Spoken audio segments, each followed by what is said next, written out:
Assalamualaikum warahmatullahi wabarakatuh. Waalaikumsalam warahmatullahi wabarakatuh. Kemarin kan udah penyuluhan tentang asam urat Mbak sama tadi Bapaknya yang merokok ya Mbak ya. Nah, tadi yang aku suluhin Brunei, yang nyuluhin sekarang tentang penyakit hipertensi Mbak yang belum, tentang penyuluhan kesehatannya.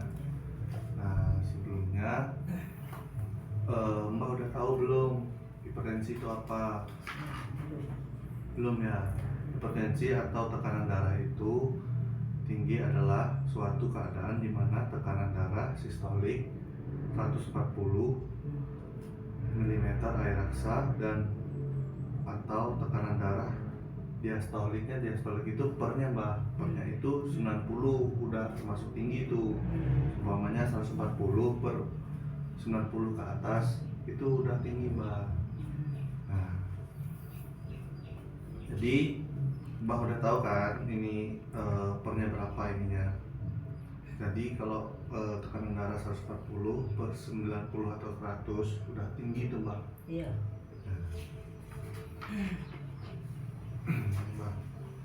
Nah, di sini kan Mbak bisa lihat apa saja faktor risiko yang tidak dapat dimodifikasi. Yang pertama itu usia, kedua itu jenis kelamin, ketiga itu riwayat keluarga genetik. Nah, jadi bisa hipertensi ini disebabkan oleh usia, faktor usia bisa, dan juga semua jenis kelamin ini bisa terkena hipertensi, dan riwayat keluarga juga bisa, genetik juga itu bisa, atau keturunan misalnya itu bisa Mbak. Nah, selanjutnya faktor-faktor risiko yang dapat dimodifikasi. Yang pertama itu obesitas juga bisa Mbak, bisa menyebabkan hipertensi. Yang kedua itu merokok. Nah, merokok itu juga bisa meningkatkan tekanan darah kita jadi hipertensi. Nah, yang ketiga itu aktivitas fisik bisa juga Mbak.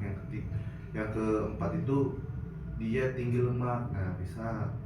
Nah, yang kelima konsumsi garam atau alkohol atau minuman soda itu bisa Mbak.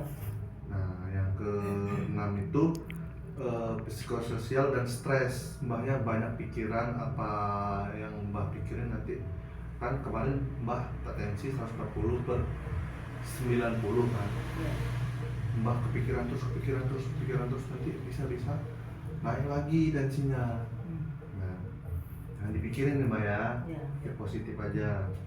Yang ketujuh itu dyspnea ya. Baik Mbak.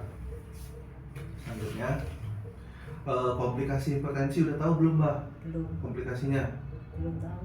Ya, bisa penyakit jantung bisa Mbak. Yang kedua itu retinopati bisa, penyakit ginjal juga bisa Mbak.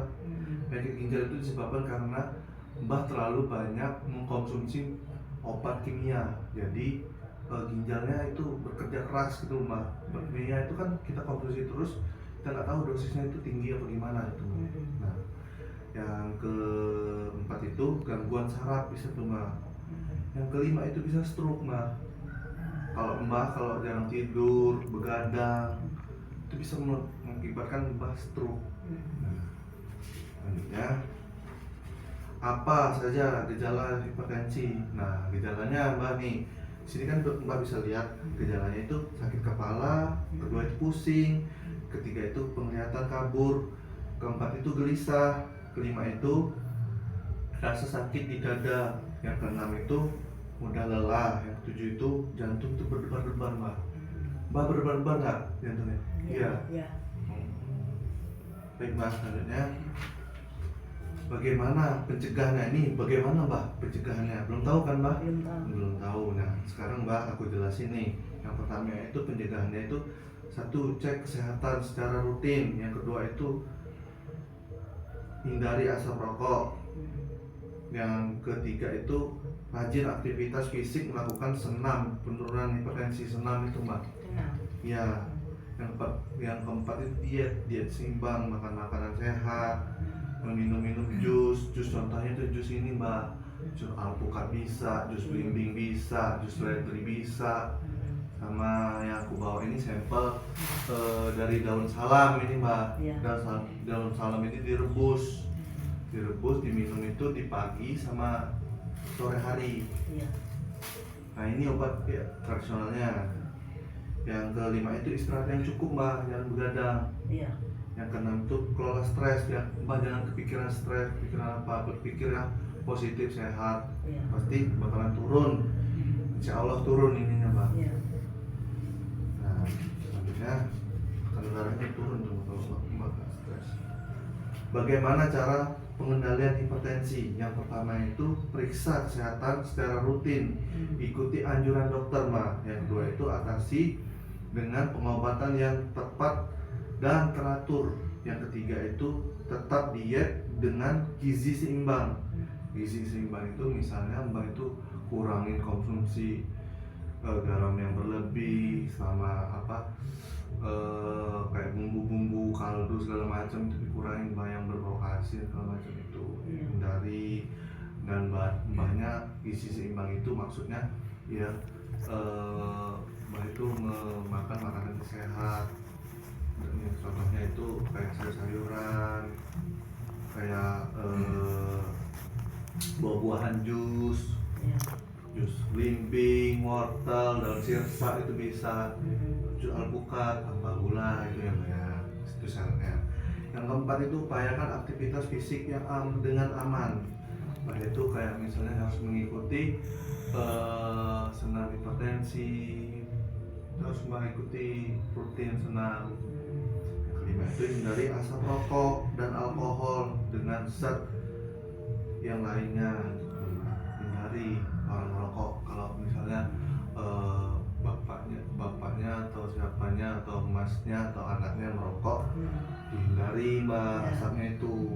Nah, selanjutnya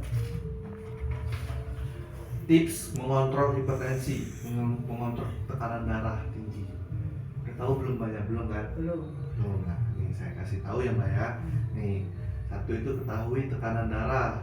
Satu normal itu 120/80 yang normal itu mbak. Yang kedua itu tekanan darah secara teratur, harus ini kita kontrol. Tekanan darah itu kita ibaratnya, aku kan sering ngecek nih, cek mbak udah 7 hari aku kesini, aku sering cek. Nah saya cek ininya tekanan darah mbak. Berharap nanti setelah aku berikan Penkes ini dan mbak meminum rebusan air dalam salam nih, insya Allah bisa turun hipertensinya ya. Yang ketiga itu hipertensi sering apa gejala. Yang keempat itu pastikan ketersediaan obat di rumah, kayak obat amlodipin itu bisa ya mbak ya. Amlodipin sama ini obat tradisionalnya. Kalau mbak minum obat tradisional, coba minum dulu obat tradisional dulu, amlodipinnya di stop dulu, nanti kan kita bisa lihat, aku bisa ngecek lagi ke mbak nanti apakah obat tradisional ini efektif, bisa menurunkan apakah tidak, kan tergantung orangnya tuh. Nah, yang keenam itu ketahui efek samping obat yang diminum. Nah, ini kan sudah nih mbak, sudah selesai nih materinya, materi dari penyuluhan hari ini kebenaran kesehatan hipertensi. Nah, mbak ada yang tanyakan nggak? Ada. Hah? Ada banyak. Apa? Mumet pusing. Mumet pusing itu faktor pikiran bisa, stres bisa, terus kurang tidur juga bisa, konsumsi garam berlebih juga bisa mbak. Nah itu mbak. Sekarang nih ada obat tradisional ya mbak. Ini rebusan daun salam. Ini diminum pagi sampai sore ya mbak ya. Ini diminum mbak. Ini obat tradisionalnya. Selain obat kimia itu kan tadi amlodipin itu.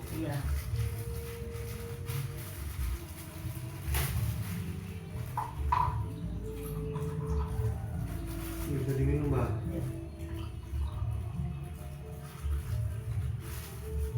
Ini mbak minum mbak, aku juga minum nih. Ini mbaknya.